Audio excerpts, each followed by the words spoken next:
Muy bien, en esta ocasión nos vamos a ocupar de definir a los gerentes, su importancia, cuáles son las acciones que encaran, qué función y qué rol cumplen dentro de las o la organización. Bueno, acá ustedes están observando muy acotadamente cuáles son las acciones, ¿sí? Definimos lo que tiene que ver con organizaciones, hemos definido en otros videos la importancia y el concepto de la administración, y acá entonces podemos definir muy rápidamente que justamente son quienes se encargan de administrar eficaz y eficientemente para lograr los objetivos. Entonces, es importante que entendamos cuál es el concepto de eficiencia y eficacia. Eficacia es el logro y el cumplimiento de un propósito, mientras que la eficiencia es el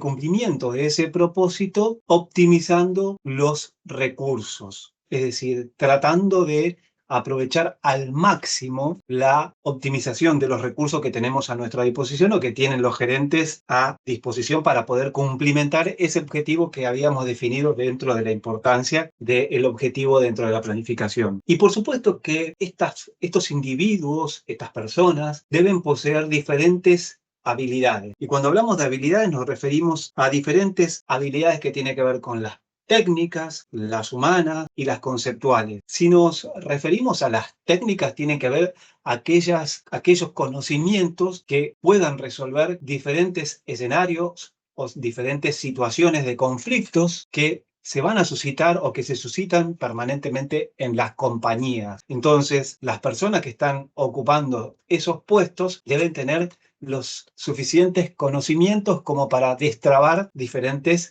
situaciones, ya sea porque sus subordinados le consulten cuáles son los caminos alternativos una vez que le explican cuáles son los problemas que están teniendo y que pueda tomar criteriosamente una definición y una decisión, pero a su vez también, aparte de estas habilidades que hacen a su conocimiento, a su experiencia, a su profesionalización, a su vasto conocimiento en el trabajo de diferentes lugares y organizaciones, también a cuestiones que tienen que ver con las de índoles humana, estas que tienen que ver con el buen trato, el pedido amable de cualquier tarea dentro de la organización, que si bien y está muy vinculada a las cuestiones que tienen que ver con los conocimientos técnicos. Uno puede tener un buen desarrollo profesional y conocimiento y mucho expertise con diferentes temas, pero no tener un trato cordial con sus subordinados o con sus pares, entonces esto se empieza a evidenciar y genera una situación no armoniosa dentro de la organización. Entonces deben existir una vinculación, una cohesión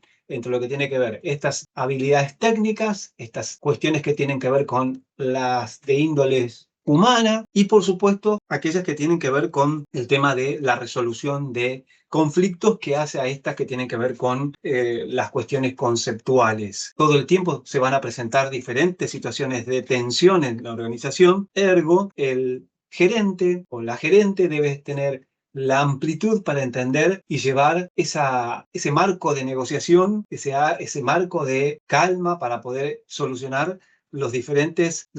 planteos que le puedan llevar adelante sus subordinados o mismos sus pares, o también, ¿por qué no?, sus superiores. Bien, esto entonces como dato trascendental y fundamental para entender cuáles son los componentes que deben tener los gerentes. Respecto de los roles gerenciales, les vamos a comentar que Henry Mintzberg, ¿sí? Una persona que muy destacada, que tiene que ver con el ámbito empresarial, con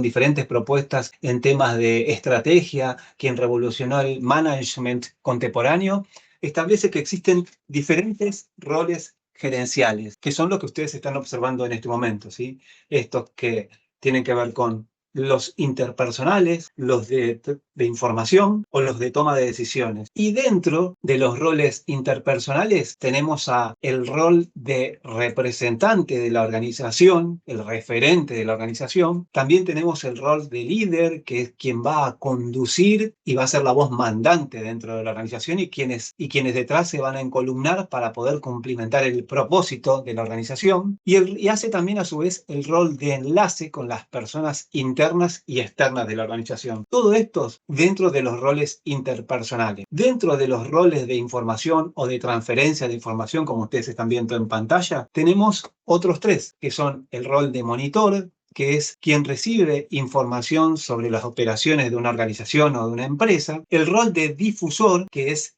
quien hace llegar información a sus subordinados sobre qué es lo que está sucediendo, qué es lo que está aconteciendo, y por último, el rol de portavoz, que es quien transmite información a las personas fuera de la organización. Y para concluir, en el rol de toma de decisiones podemos encontrarnos a el rol de gestor de anomalías, el rol de asignador de recursos, cuánto le va a corresponder a determinada área, a otro sector, etcétera. El rol de negociador, es decir, el que trata con diversos problemas o situaciones que se van produciendo dentro de la organización y es que tiene la vinculación de armonizar justamente con esas situaciones que se produzcan dentro de la misma. Y por último, entre otros aspectos, el rol de emprendedor. Esto es lo que define Henry Mintzberg, ingeniero mecánico y doctor por la MIT, y que ya les dije que era una persona que revolucionó en materia de estrategia y sobre todo en todo lo que tiene que ver con el management tal cual lo conocemos hoy.